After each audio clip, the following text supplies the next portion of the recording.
Hello, hello, and welcome back to the Money Bear podcast. This is your host, Chloe Daniels, better known as Clo Bare Money Coach on the internet. And this is our quick tip episode. And in my quick tip episodes, I usually give you guys a little life update. And then we also give you a quick money tip that you can start implementing in your life.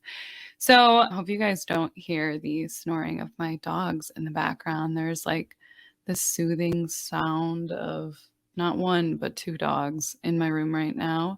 We are still in cramped living quarters until I head out to San Diego, which is in May. So I'm recording this at literally February 27th. So we are just 2 months away from heading out to San Diego. And the plan right now is to stay out there for 3 months. And I'm really excited. We've actually got a really nice place that's in the Golden Hill neighborhood. And it's a huge apartment that we got for just under $3,000 a month. It's so funny. That feels like a good deal when it's literally double what my rent was in Chicago. And I would say it's probably about the same amount of space, probably about like 1,000 square feet. But I'm excited because it's a California Craftsman and it's got all this beautiful built-in wood paneling, not wood paneling, but like built-ins and things along those lines. Plus, it's got like a dining room, which will be a great office space for me while I'm out there. So, yeah, we will see in those 3 months if you've happened to miss an episode where we're talking about my San Diego plans. Right now, the cost of living is just stressing me out because I'm currently scaling my business. And with scaling a business, i.e., hiring people and preparing for kind of the next level of the business, which is really exciting, it's also really expensive because you have to essentially hire for where you want to go, not where you're currently at. Because I've pretty much done everything on my own that I can do at this point. And now it's like, okay, how do we take this to the next level and get more information to more people, develop more free content, and all that stuff? And that's pricey. Hiring a content assistant, hiring an SEO specialist, things along those lines, it certainly adds up. And then not only that, I've got just like the standard VA, and I've also got podcasting teams. Shout out to my team Elevate. And just, taxes. Taxes are expensive. So with all of the expenses that I have as a new business owner, which are significantly more than what they were when I first started Clo Bare, it just freaks me out. We finally moved into like paid traffic last year at the very end of the year. And I tell you what, guys, I'm really glad I didn't do ads for the first like year and a half because they're so expensive. I might have freaked out and not actually quit my job. Like I would have had my full-time job paying for my life, and then everything I was making from Clo Bare, probably I would have been investing into the business. Now, granted, let me tell you, I don't regret anything. I regret nothing. But it is this like transition period that I'm adjusting to. And it's also this like period that is going to have higher expenses, not necessarily a higher profit until we're able to kick a few things off the ground. But everything that we're doing, I've had a lot of interviews this week with content assistants. And first, I just have to say, everyone who applied for the content assistant role, you guys were truly amazing. It was such a hard decision. I had like 100 people apply. I was able to narrow it down to like 17 that I definitely wanted to interview. And then I realized, Chloe, you cannot spend 17 hours interviewing people. So I then cut it down to a final 8. And every single one of the people that I interviewed were just stellar candidates. So you guys made my job of finding somebody both very easy and very difficult because you were also amazing. It like broke my heart to pick just one.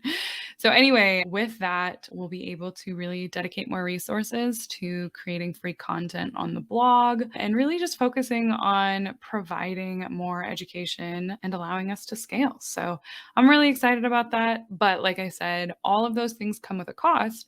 And because, my plan for the last probably 8 months or so has been to move to San Diego, it just kind of freaks me out to go and double, if not triple, my living expenses in addition to my Clo Bare business expenses.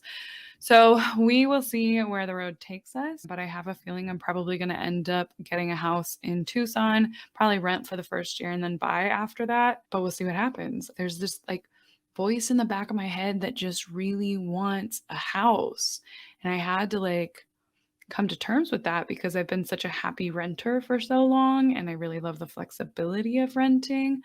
But the more and more I found myself on Zillow, the more I couldn't ignore the fact that I have been watching houses. I've been looking at the for sale. I've been seeing where my money could take me. So the idea of home ownership still very much freaks me out. Let me make that perfectly clear. It scares me, but I think it will just be a new adventure. And I think that as long as I buy well under my income, I think I'll be in a comfortable place. I think the rule of thumb has always been like, oh, if you're buying a house, then you can buy essentially twice, 2 to 3 times what your income is. So, like 2 to 3 times what your total income for the year was. And so for me, it's kind of confusing because, like, as a business owner, well, last year we brought in $300,000 at Clo Bare, but that's not like my income. There was almost $100,000 of expenses, then there was taxes. So when I look at just my income, it's like, well, do I look at the income of what I pay myself, or are we looking more at what does my business bring in, or somewhere in between? I think I would feel more comfortable if I was just focusing, like using that 2 to 3 times my income based off of like what I pay myself, not what the business is bringing in. So I don't even think I could get, and I also wouldn't need it. I don't need a $600,000 to $900,000 house. That doesn't really make sense for me unless I was buying in California. So anyway, it's just confusing. It's kind of this weird transition time. And I'm going to rent a house first to see if I actually can just like scratch that itch by renting a house, or if I really am feeling this deep need to nest and like enter into this transition phase in my life. It's funny because like I will tell everybody that I'm like a creature of habit. I really love routines. I really love just like being a homebody, but except for when we had like stay in place orders during the pandemic and lockdown orders during the pandemic, I don't do that. I don't stick to a routine. I don't stay at home. I'm constantly like pushing myself and challenging myself to go on a road trip across the country for 8 months and then do it again. And that, I think it's because I have two sides of myself. I mean, so many of us have so many different sides of ourselves, right? There's part of me that does want the nesting, the let me just hunker down and buy a piece of property and like start a garden. I don't actually want a garden. That doesn't sound fun. But like somebody else could run a garden for me. I'll pay them. I'm just kidding. But like having the animals, having plants in the house I can handle. But then on the flip side, there's like this like continual need for wanderlust in my heart and like the need for adventure and the need to try new things. And I almost feel like I could get both of those by choosing the lower cost of living that allows me to travel wherever the heck I want when I want to, but the lower cost of living allowing me to have that kind of freedom. Whereas if I'm hunkered down in San Diego, paying double the amount of rent that I would be paying in Tucson, or at least close to double the rent I'd be paying in Tucson, plus having like an extra nearly 10% payment in taxes, I'm not sure I would feel as free to do whatever I want. So, yeah, I bought a book called Where to Live When You Can Live Anywhere. I think it was what it's called by Melody Beatty, I think was her name. I can't remember. I should have looked that up, but I didn't know I was going to talk about this. But I got that. So I'm going to read through that and see if it has any insight to help me decide. But I do think internally I'm pretty well decided on Tucson. And going to San Diego is kind of like my last hurrah to experience it before I'm so rich that I don't care that I'm paying that much in taxes and rent. Someday, right? Someday. So anyway, I'm really looking forward to those 3 months because it will just give me a lot of insight, I think. Did you guys just hear the cat in the background? My mom has a very vocal cat. So that's Misha. And I think he was just complaining of something. I don't know. But anyway, let's get to this week's money tip now that you've heard me ramble in my existential high class problems to have. But before we do, we have a free investing class coming up this month, and you can get to that at lazyinvestingclass.com. And we also have a free money guide. If you have not downloaded our free money guide and you're ready to get your money journey started, be sure to grab that at what's our new link? We just got a new link. I literally just bought a fancy new link and I'm really excited about, and now I'm forgetting it. Hang on, guys. Hang on. Let me look. Our free money guide is at moneyrightguide.com. Doesn't that sound good? So now instead of me saying thelazyinvestorscourse.com/guide, I can just direct you to moneyrightguide.com. I mean, that is sexy. Moneyrightguide.com. And then the free investing class is at lazyinvestingclass.com. Oof, sexy. Love it. Okay, so what I want to talk about this week is objections to investing. Now, one of the things we all have to deal with when we are getting started with investing or we're preparing and we know we got to do it is we got to get over our own internal objections. So I wanted to talk about some of the most common objections that I have seen, specifically 6 of them. And yes, there is still a cat in the background who is meowing. I don't know what he's doing, but what a great time to record a podcast, right? I can't wait to live alone again. But anyway, so the biggest objection that I've seen when it comes to investing is this idea that investing is too risky. And what I like to counter that with is that keeping our money and hoarding our money in a savings account or under our mattress or in the walls is also really not investing, really risky, especially when we're looking at the rate of inflation. Inflation eats away at the value of our money if it's sitting in a savings account, even if it's sitting in a high yield savings account. Unfortunately, high yield savings accounts definitely help with the rate of inflation in the way that it's impacting our spending power. But ultimately, if inflation is 5 to 6, 7% like it has been in the last couple of years, which, not to alarm you, it's not usually that high. Usually we hover somewhere between 2 and 3%, then every year that's a guarantee loss on your money. And to me, with that guaranteed loss, that's more risky than investing. And if you think about it this way, at a 2% average annual inflation, $100 will have the buying power of $67 in 20 years. And that's not insignificant, right? I mean, when you're thinking about it, most of us are investing for retirement for 20 to 30 years. So imagine that getting halved even further or reduced even further the longer we're looking at in terms of a time frame.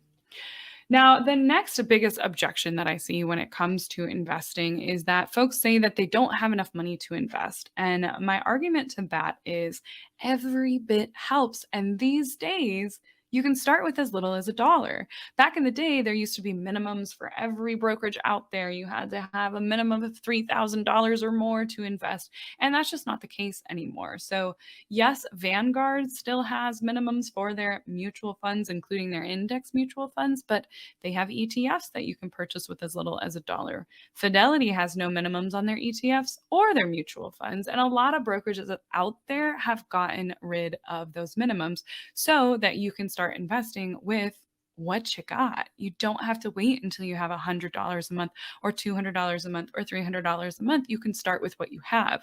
And I always like giving math examples, but think about it this way. Even $50 a month invested for 35 years could turn into over $100,000 at an 8% average annual return, even though you only put in $21,000. I mean, $80,000 that you're getting for doing absolutely nothing is not a bad deal. You're just putting that $50 away every single month into your investments. Now, if you're able to bump that up to even $150 a month, then you're looking at, with the same time frame of 35 years and an 8% average annual return, you're looking at having closer to $310,000 a month. Now, I know some of you are thinking, well, that's still not enough to retire. No, it's not enough to retire completely, but it would be a nice nest egg. It would be a nice, FU fund. It'd be a nice oh shit fund rather than having no money invested whatsoever. So I still think it's worth it in these scenarios. I think that it's worth it because of the fact that you're going to need money in the future no matter what. And a little bit is still better than no bit. Now, the third most common objection that I get when folks are trying to learn how to invest and they're thinking about it, but they're not doing it yet, is that people think that they cannot invest if they have debt. But you do not need to be debt free to invest. In fact, waiting until you're debt free to invest could have some serious consequences. Now, I get it. Out there, there's this pervasive message that in order to be able to invest, you have to be totally debt free, which is just a bullshit blanket statement.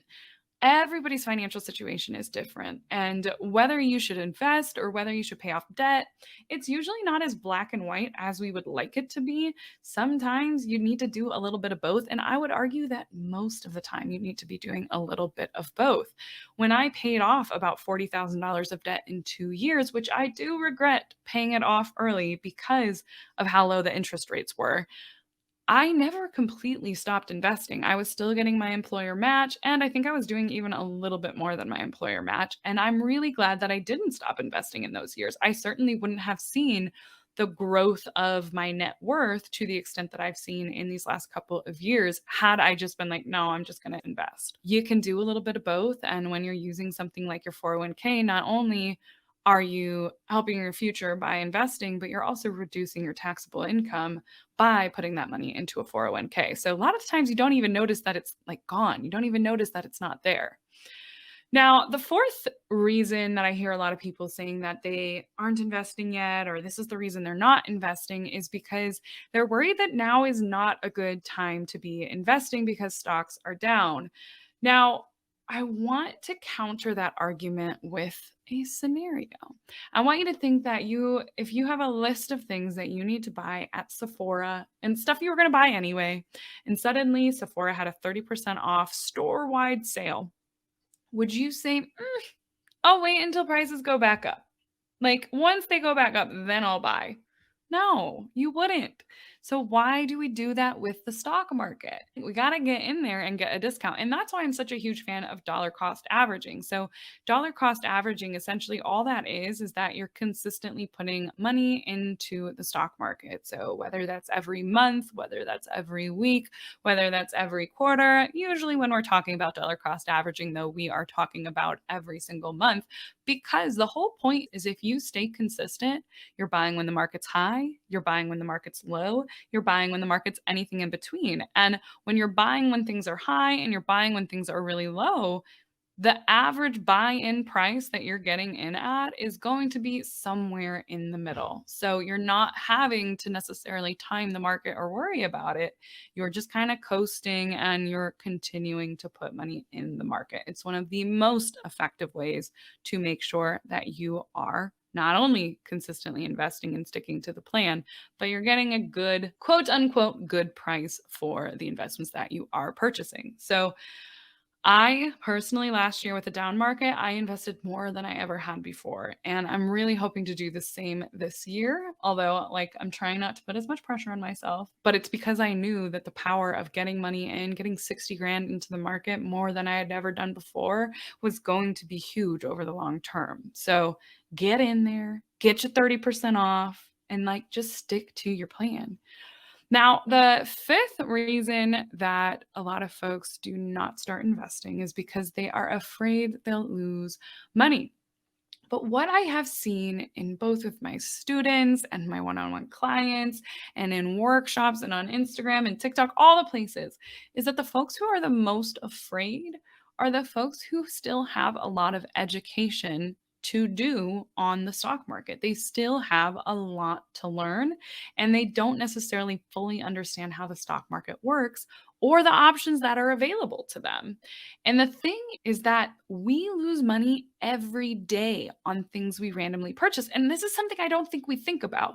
We think, oh, if I buy into the stock market and I quote lose money, well, I didn't get anything for it. I just lost money. I just lit my money on fire. First of all, that's not true. You don't lose the money until you sell. So when the stock market's down, what do we not want to do? We don't want to sell. But when we're buying random things every day, we do not consider it losing money because we got a thing for it, right? But when was the last time that you looked at your account and you thought, where did all my money go? Why don't I have anything left over at the end of this month? What is happening? Where's my money go? Am I setting it on fire? If you find yourself asking that, you've got to tell yourself, you've got to realize that you are losing money by these like unmindful purchases. But we're not thinking about that with the stock market. When we're thinking about putting our money in the stock market, we think we're not buying anything. But what you're buying is your time in the future. What you're buying is a more financially secure future. What you're buying is hope that you can retire someday. What you're buying is future wealth. So it may not feel like you're buying anything, that you're not getting anything in return, but what you're getting in return is this delayed gratification rather than this instant gratification that by the end of the month, you've forgotten about this thing or that. I mean, that's happened to me a bajillion times. I'm not judging, but I'm trying to help repaint the perspective that we're always spending money on things that we would call a waste or we didn't necessarily need or we just got in the moment and we were like, you know what, this would be fun. Why not? Some of those things were worth it. Some of those things might have been better off invested in the stock market. So it's just one of those things that we gotta rethink.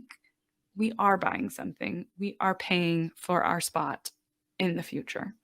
So that's kind of the mindset shift I like around that. But the sixth and final reason that I find that folks are not investing the most of the time, is that they have no idea what to invest in. And I get it. That was me as well. But I will say that didn't stop me from investing because I had a 401k before I ever started like actively investing, i.e., opening my own accounts besides my 401k, maxing out my 401k, all of those things. I just knew I was supposed to do it. So I increased my 401k contributions as much as I could, had no idea what I had picked in my investment accounts, and I just kept going with it. And the thing is, that's powerful because by the time I ever looked at my 401k in the future when I had no idea what I was doing, but I was like, oh, let me see what's in there. I think I had around $20,000. And that was $20,000 I had by blindly investing when I had no idea what I wanted to invest in. So I would argue that not knowing what to invest in is no longer an excuse. We have a 401k, we have target date funds, we have robo advisors, we have things that will do all the footwork for you without you having to risk paying loads and loads of fees to a financial advisor who may or may not have your best interests in mind. And I've got tons of resources on how to do that, how to start investing, how to pick your own investments, or how to pick something that will allow you to do it lazily. I believe I even have step-by-step videos on my YouTube page, but those are linked in my free guide. What's the guide name again? The guide name is moneyrightguide.com. Grab that at moneyrightguide.com. So, those are some of my big tips and or objections, I guess addressing objections and again, not knowing what to invest in. What I always say is do something when you don't know what to invest in. Use something like a target date fund, your 401k, robo advisors, whatever, to get you started. That way you're started and then you've just bought yourself time to learn how you actually want to be investing. So that's kind of my 2 cents, guys. So anyway, as of posting this, I've got my free class tomorrow. So when you're listening to this, we'll have another one at the end of the month. But I hope to see some of your beautiful faces there. It'll be a good webinar tomorrow night. And for the first time ever, we're actually having a webinar during a lunch hour. So I'll be excited to steal some time from you guys during the lunch hour. And I hope you guys enjoy it. But if you want to join our next free investing, you can grab that at lazyinvestingclass.com. We've got links to all that down in the show notes. But that's all I've got for you guys today. So thanks for stopping by. Bye-bye. Thank you so much for listening to the Money Bear podcast. If you've made it this far, do us a favor, take 2 seconds, rate, review, and subscribe. It seriously means the world to me. And if you just take a sec to do that, I will appreciate you endlessly. And if you do, let me know on Instagram and I'll thank you personally. So, got that. And of course, since we were talking about anything financial on this show, please note that nothing on this show is intended as financial advice. I don't know you, unfortunately. And because of that, I cannot tell you what to do with your money. You got to work with a financial professional who knows your situation, who is preferably a fiduciary. And keep in mind that everything that we talk about on this podcast is for education and entertainment purposes only. It's all my opinion. So, there's that. If you want to see our full terms and conditions, head on over to the show notes. And while you're there, we've got free resources for you to get started on your money journey down in the show notes as well, including a free guide to help you with your budgeting templates and budgeting tutorials and investing 101, understanding the different accounts that are out there. All that good stuff is inside of my free guide, which is also available at thelazyinvestorscourse.com/guide. And if you're ready to take our relationship to the next level, I am also hosting a monthly investing class. And that investing class, you can find the times we're offering it this month at thelazyinvestorscourse.com/webinar. That link is in the show notes as well. And that's where you have the chance to meet me live and ask those money questions live. It's a good time. We've had over 20,000 people as of recording this join or register. And yeah, it's always nice to meet you guys. So I hope to see you there. Again, all that is available down in the show notes. So thank you again for coming and listening. I appreciate you, and I'll see you next week.